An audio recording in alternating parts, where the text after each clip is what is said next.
झनक झनक झन झंकारितः अखिल जगति भुलवी आहा रसिक मनांच्या तारा गीत कहाण्या हित गुजेही सांगे अभिनव धारा ई प्रसारण इंटरनेट रेडिओ ई प्रसारण internet radio.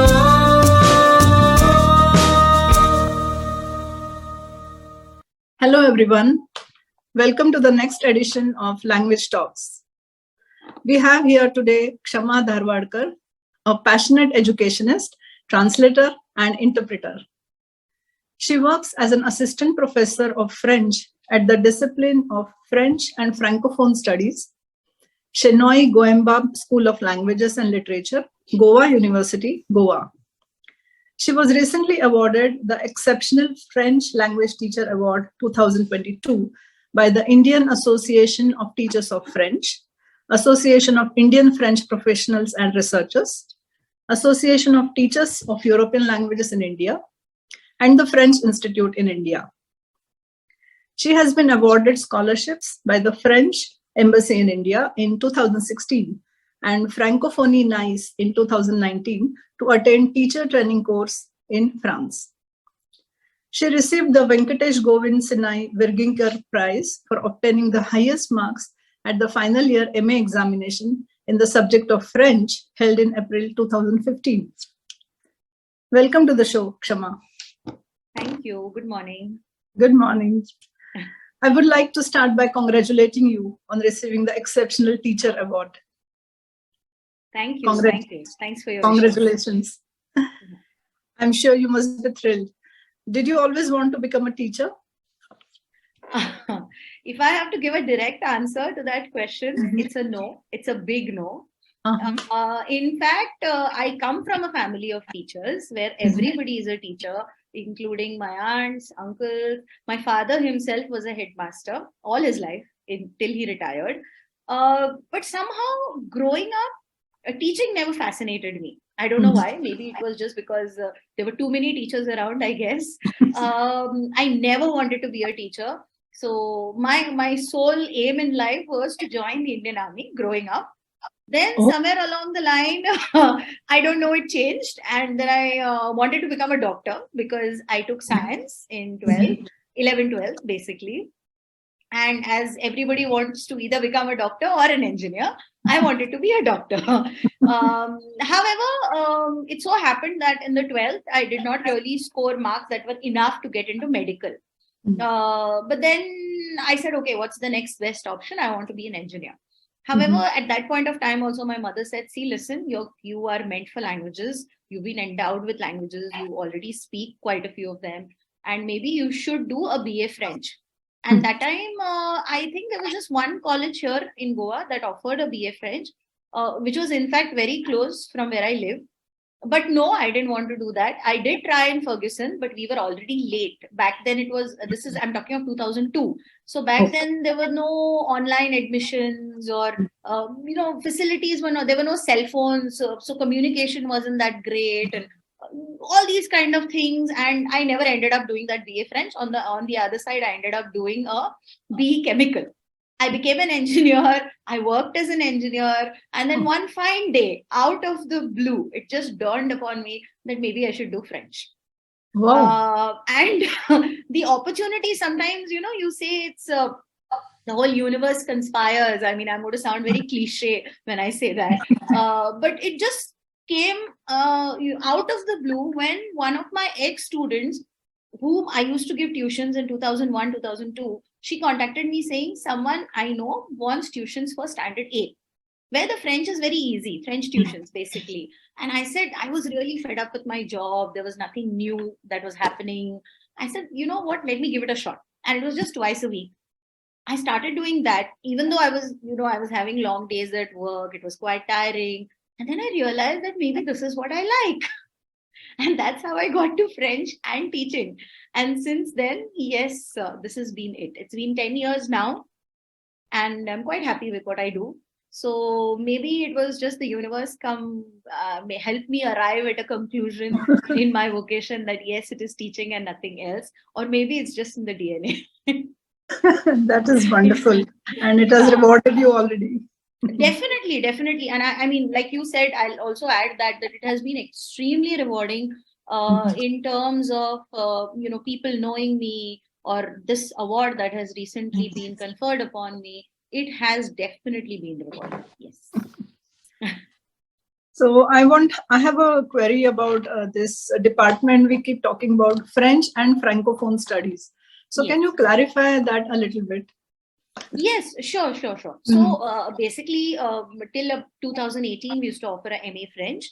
Now, from 2018, we also offer a BA French. Now, when we offer the degree, we call it definitely a BA French or an MA French.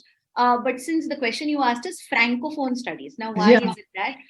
Because we also have a certain number of papers or a certain number of subjects which deal with Francophone studies. That is basically countries other than French, where the language is French primarily, or which were French colonies.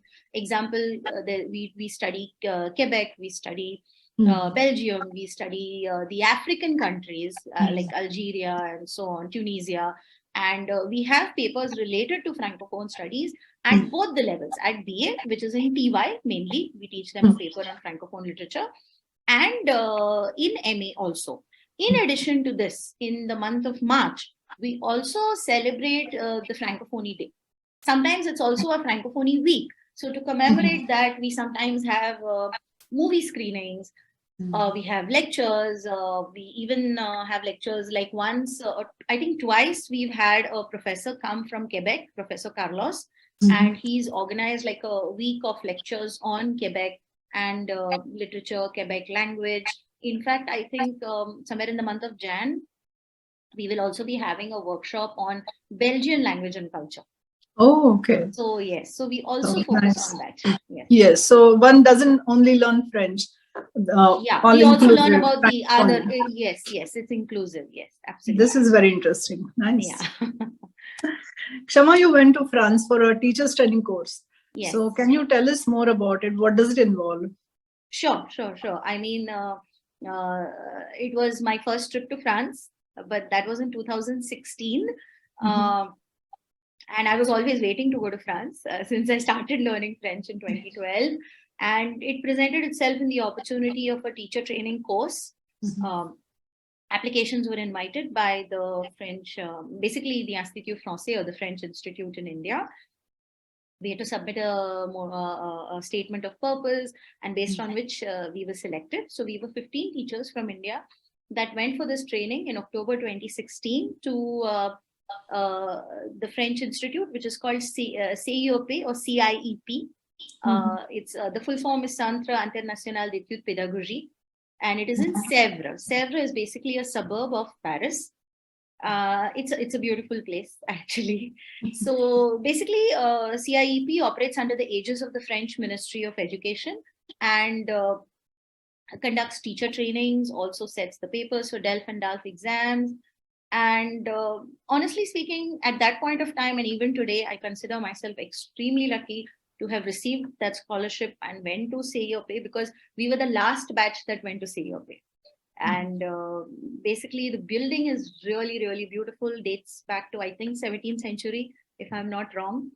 And in addition to that, we had some of the best trainers in the domain of FLE who undertook the trainings. FLE is basically French as a foreign language, so Français langue étrangère, but you also call it French as a foreign language. Now, coming to what we covered during the training, the training was for 15 days, the whole day, basically Monday to Friday. We had the training go on from 9 to 5:30. So that's a pretty long day. So we basically covered a lot of topics in detail, but the main highlight was creating a didactic unit right from scratch in a class of French as foreign language. The different steps that are involved in this process and how to make a class interesting using this didactic unit. We also had a session on pedagogical games. Also, another interesting thing that we did at that point of time was that ICT was not really into play in 2016 as much as it is now.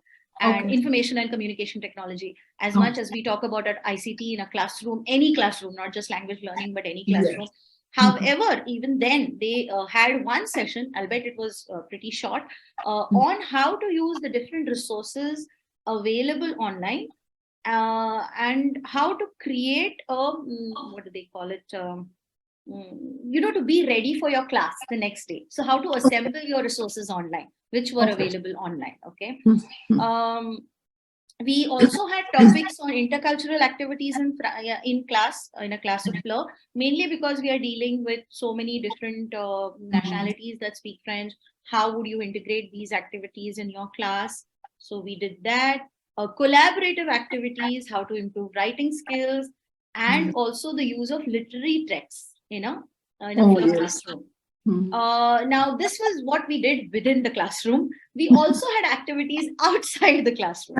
So a session was organized with a professor, a retired professor of history called Monsieur Grand.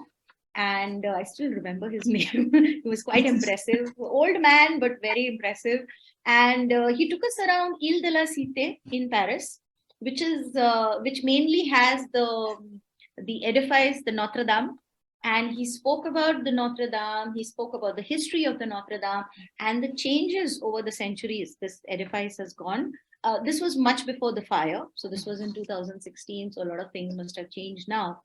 In addition to that, he also took us around Ile de la Cité. He pointed out to buildings which were dating back even to the 16th or 17th century and which still houses residents, where nothing of the architecture has changed on the outside. And then he showed us how do you identify a building that belongs to the 17th century. So again, an extremely enriching session.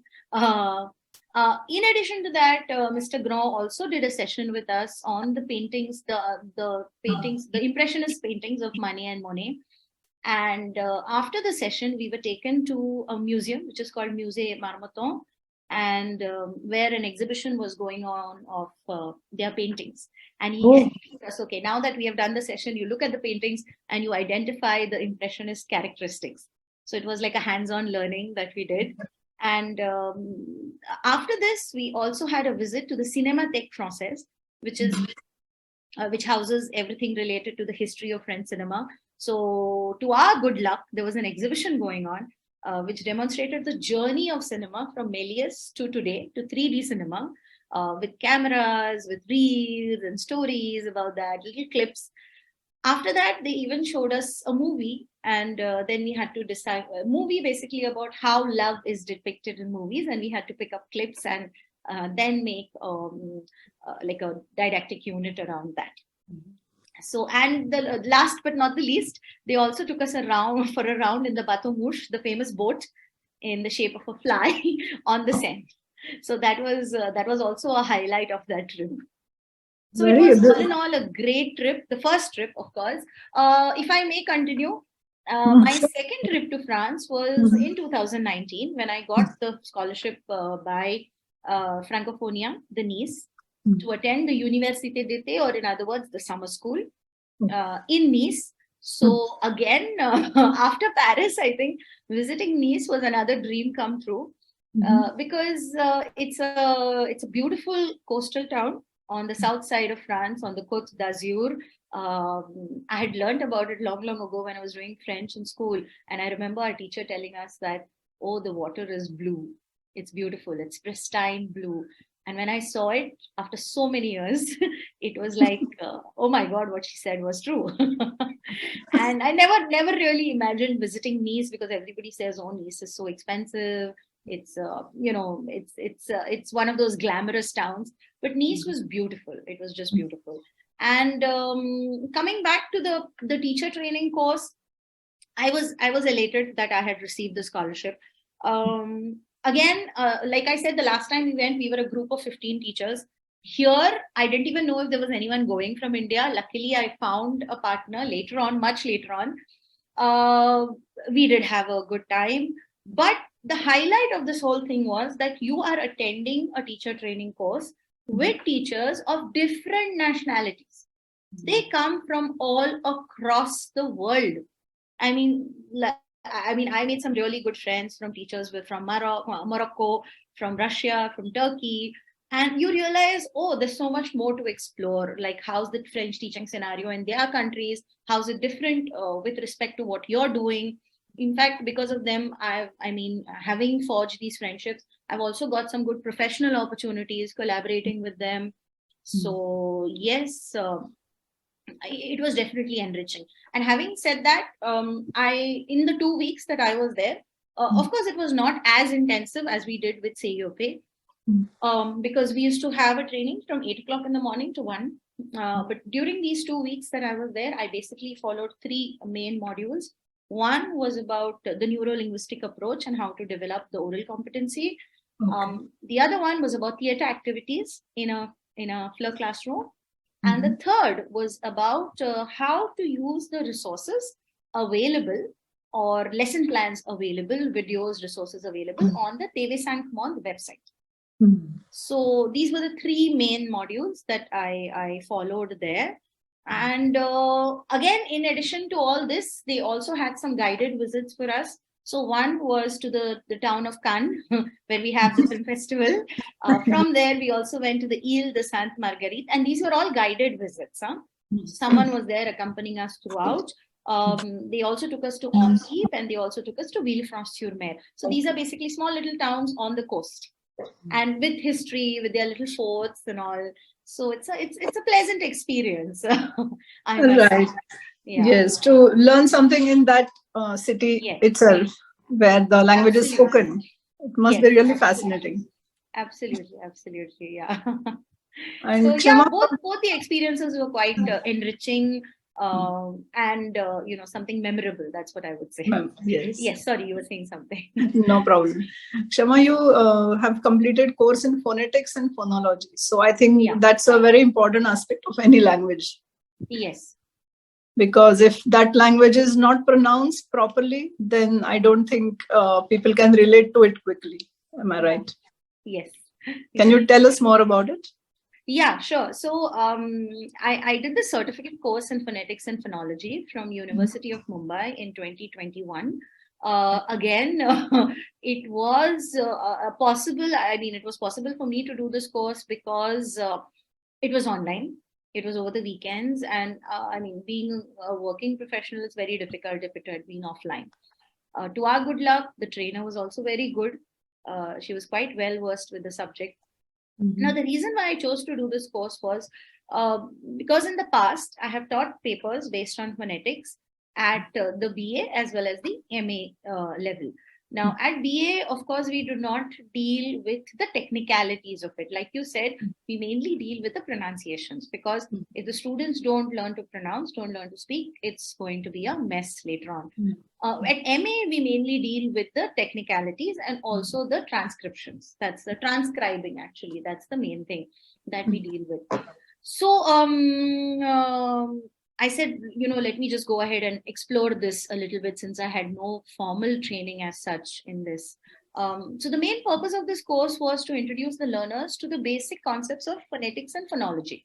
So it was a very technical course, if I may say. So emphasis was laid on the transcription of phonetic sounds, including the International Phonetic Alphabet, or the IPA symbols, which is but also, having said that, like you said, first your pronunciation has to be good. So this course mainly dealt with English. We dealt with English because that's what we are doing. The language, the common language across the course. We also studied about the speech organs, basically the larynx, the pharynx, all these organs.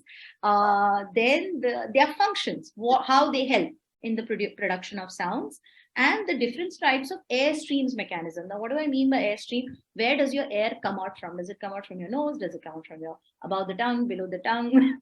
All these. And the place of articulation. So where does your tongue move when you're pronouncing or you're making the sound? And how to distinguish between consonants and vowels? What are the primary differences? Again, it's not a big difference, because our mouth doesn't really move so much that we identify, but these are tiny differences that you identify. And then it's a consonant or a vowel. And finally, we also saw the sound systems of foreign languages. So we watched a certain number of videos, how a particular sound is pronounced. I specifically remember we also watched a video in French to see the pronunciation of the U. So we had done that. That is something I clearly remember. So yeah, I mean, it was a good experience. I mean, I was glad that I enrolled myself for that course.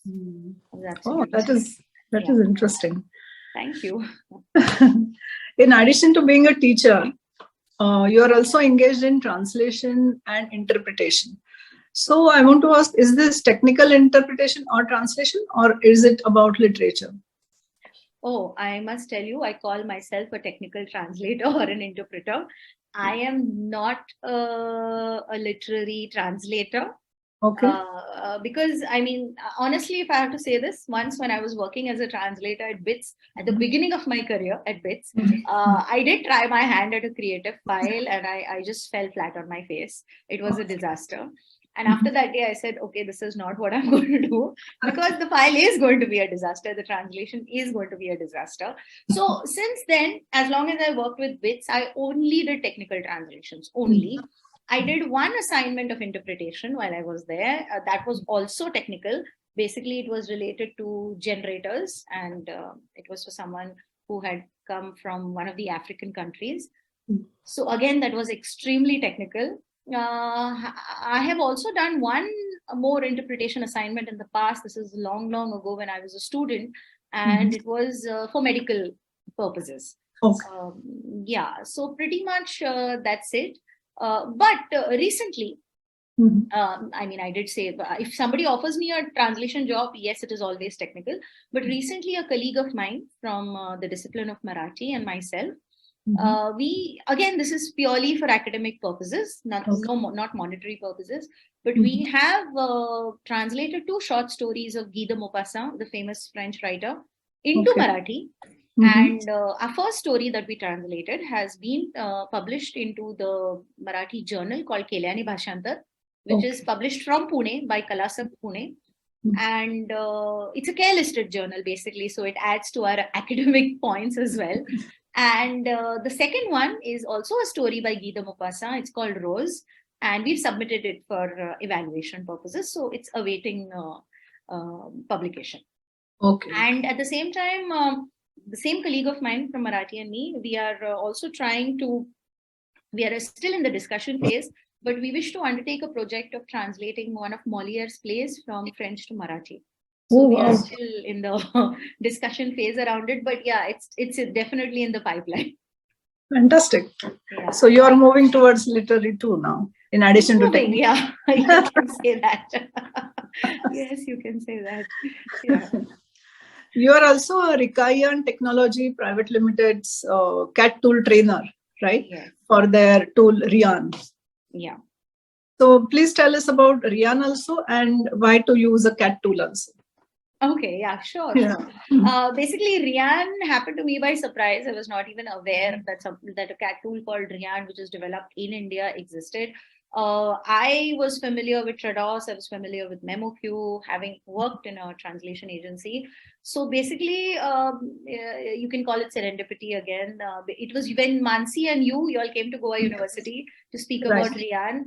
And because of you, I got talking to Mansi about it. And I mean, during the training also, having worked in a translation agency, having worked with a CAT tool, I was familiar with what you all were talking, the concepts that you all were introducing. So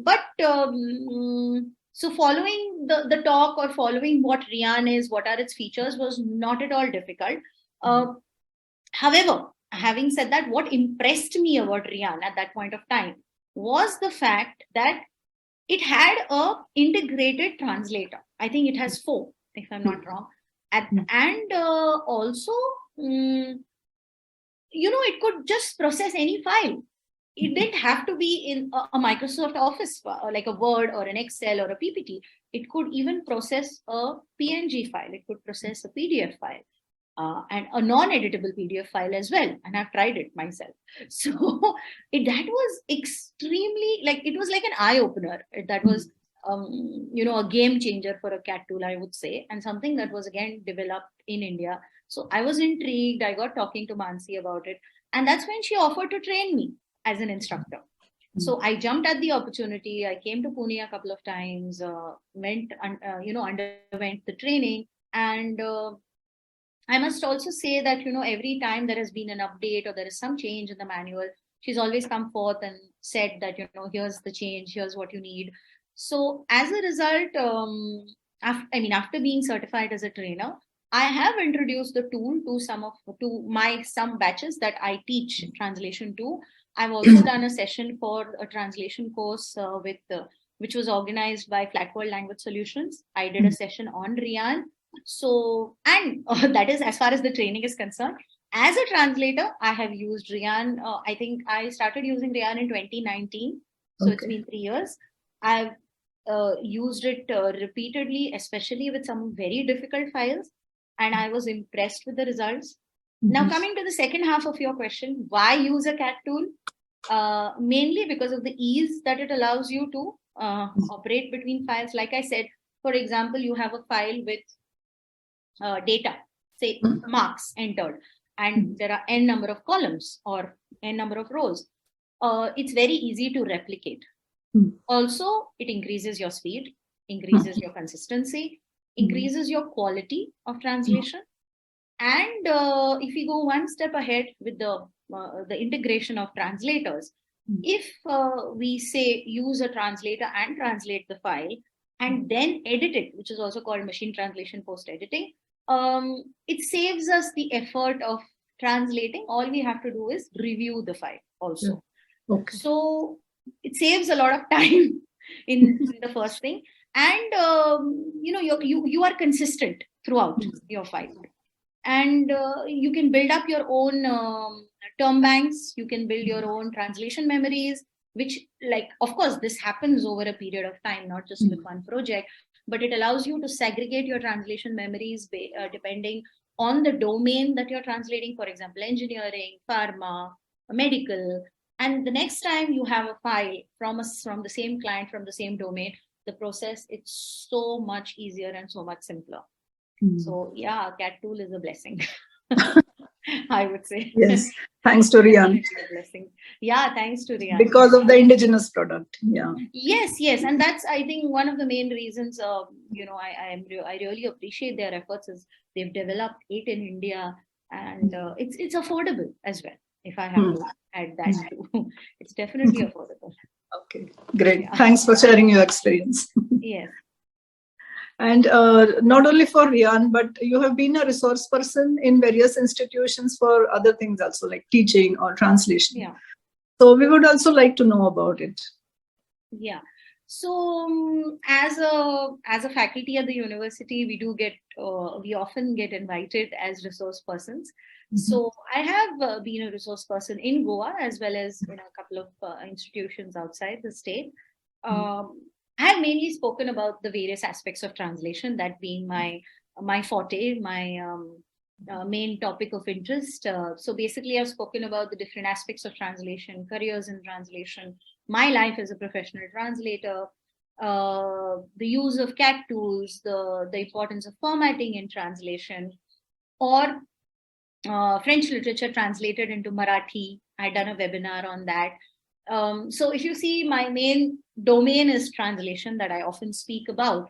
In addition to that, I've also done a series that the Institut Français en Inde, or the French Institute in India, has, which is called Rendezvous de l'IFI.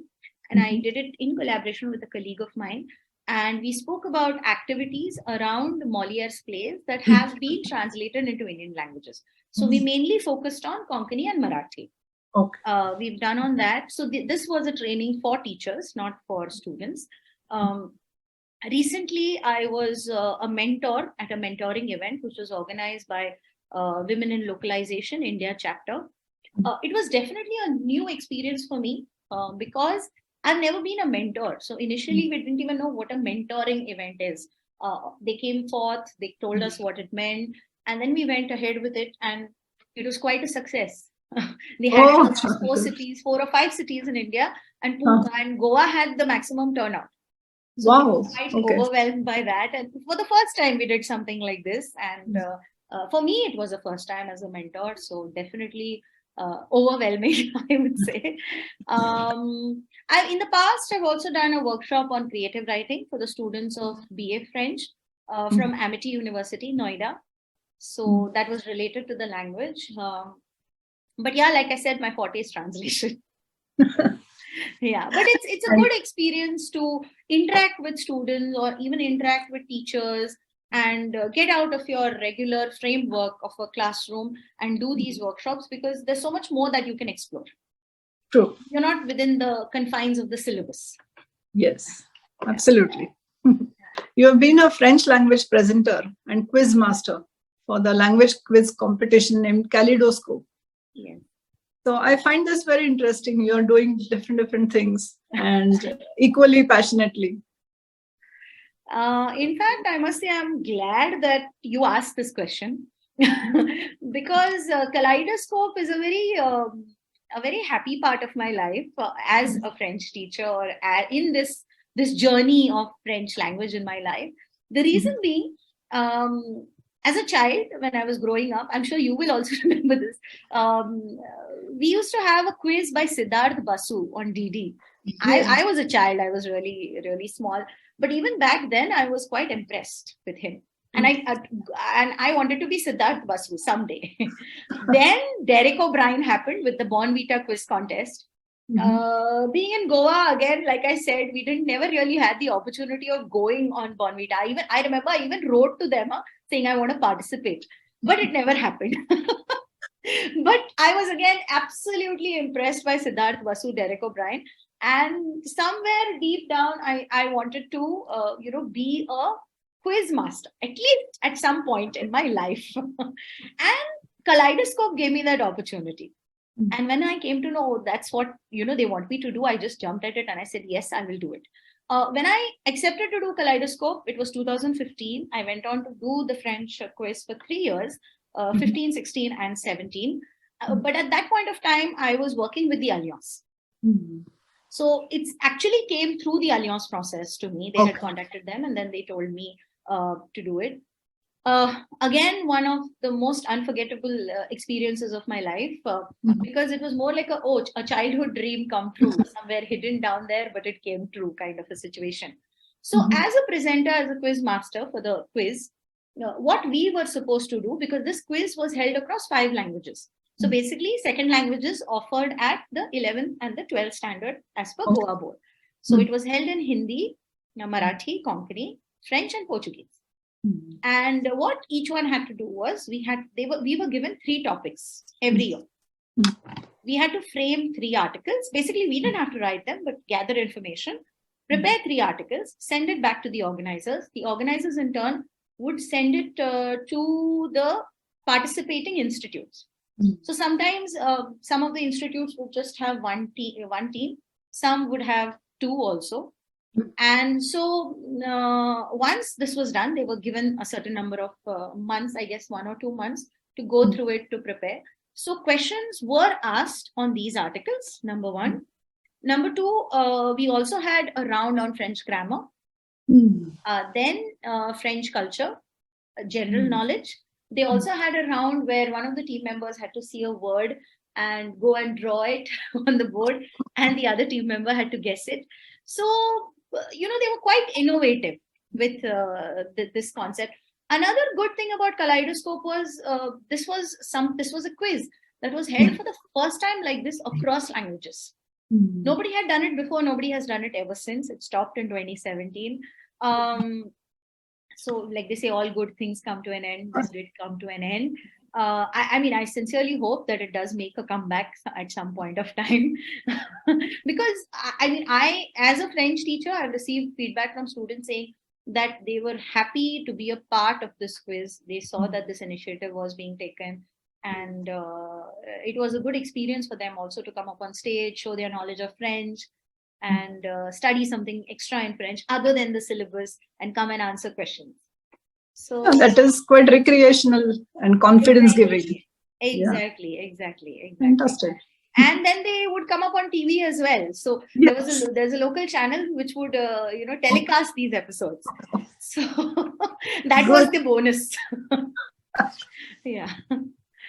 Coming back to academics, I want to ask Yeah. about this DELF and DALF exams. So what is the difference between that, or what exactly does it represent?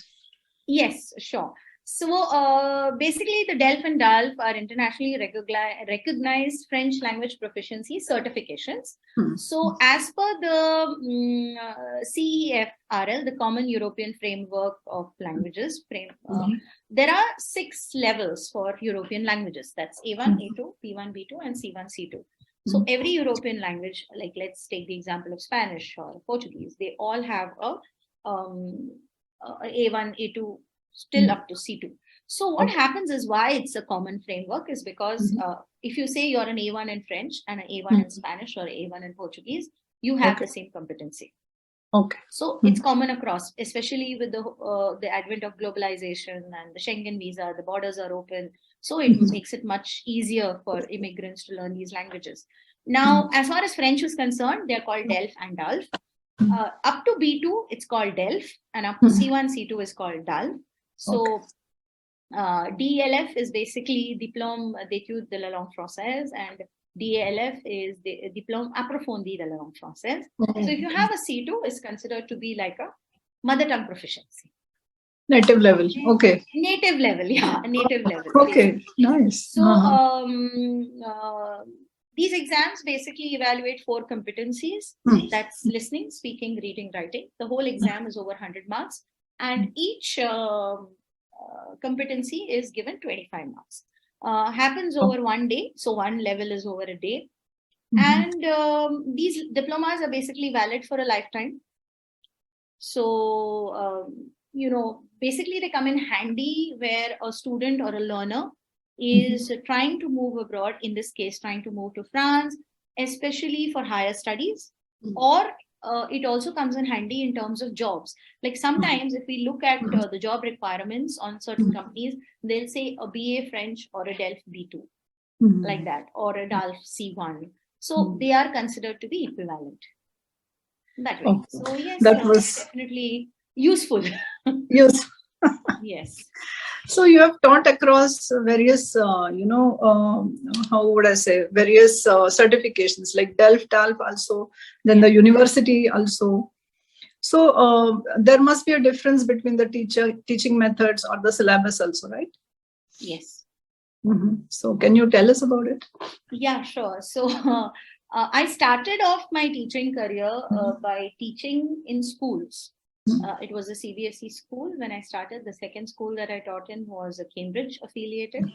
One thing I definitely realized after teaching in school is I'm not meant for schools. I mean, my interaction with children is a little difficult. I'm not able to handle them. Also, the kind of teaching that you do is not really what I was looking forward to. So I definitely realized that this is what I don't want to do. Okay, that is also important. Yeah. I always believe that you should know what you don't want to do or what you don't want. Easens out things.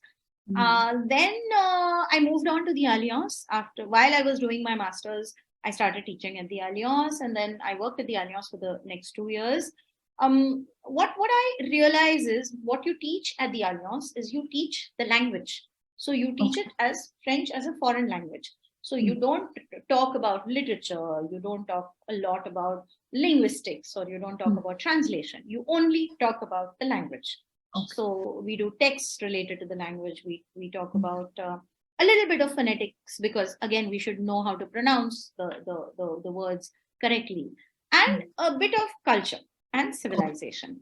Now, coming to the learners who come to the Alliance process, a huge difference between the student demographics in schools or in the Alliance is that a student who comes to the Alliance comes out of his or her own volition. They're not forced.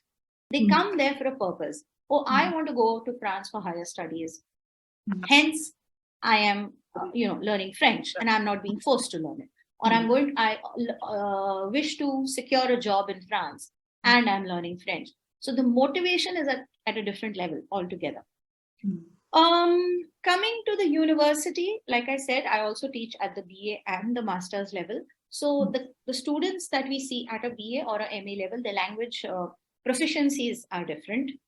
Also, sometimes we get students from all age groups at master's levels mainly. So not necessarily we'll have a student who's in his or her 20s. We may even have someone who's in their 40s or 50s also. Again, motivation varies, language proficiencies vary. Some students know what they want to do. They're fixated on a goal. I want to do teaching.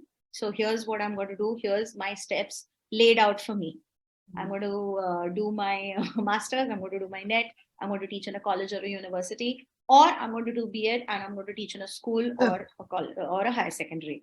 Some of them come with the love for the language, and they're like, okay, let me explore what I want to do. Maybe I'll just continue taking up tuitions, or maybe I'll become a translator. So we see that as well among students.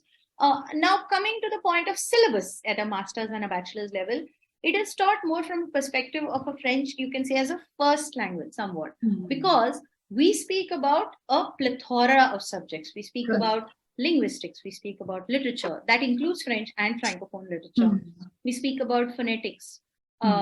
We speak about, French for specific purposes. Like there's French for tourism, there's French for hotellerie, French for business. So we teach French that could be required from that kind of a perspective as well. Then we also undertake subjects on literary and scientific translation. So we introduce them to that as well.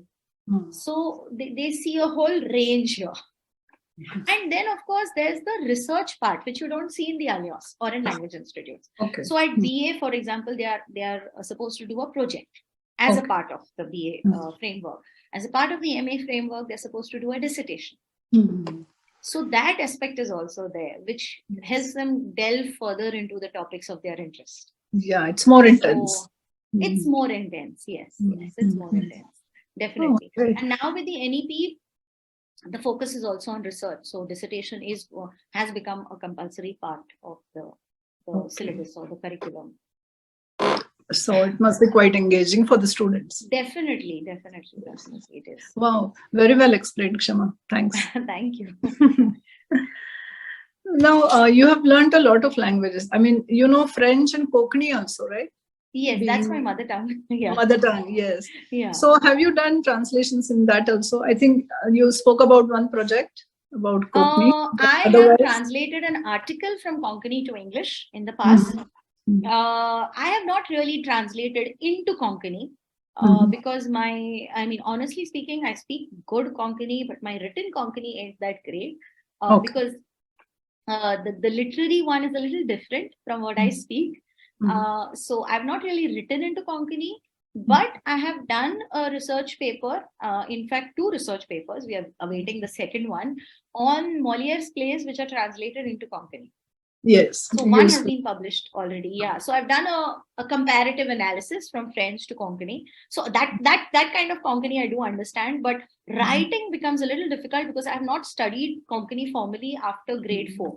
So till grade 4, I studied in Konkani medium, but after that, not really.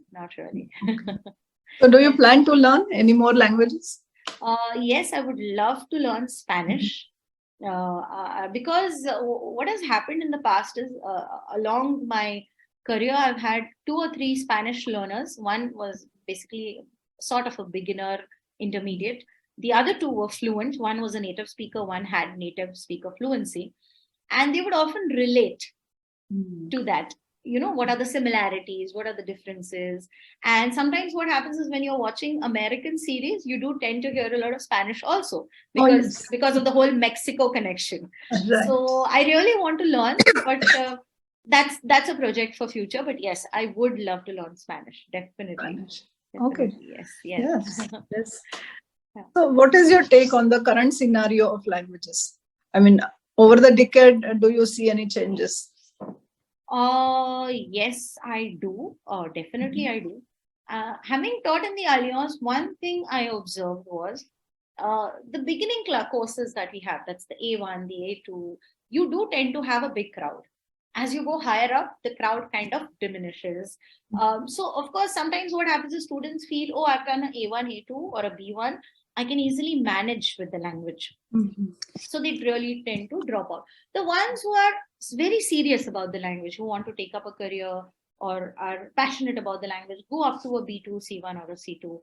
Again, very rare, but it happens. It happens, especially in bigger cities. Goa, again, relatively is much smaller. And we don't really see such a big student population as much. For example, you would see the Alliance Française, the Pune, Alliance Française, the Bombay. You don't really see that. However, I believe, again, this is a very personal opinion, that the awareness and importance about learning languages, whether it's Indian or foreign, has been on the rise among learners in the last couple of years.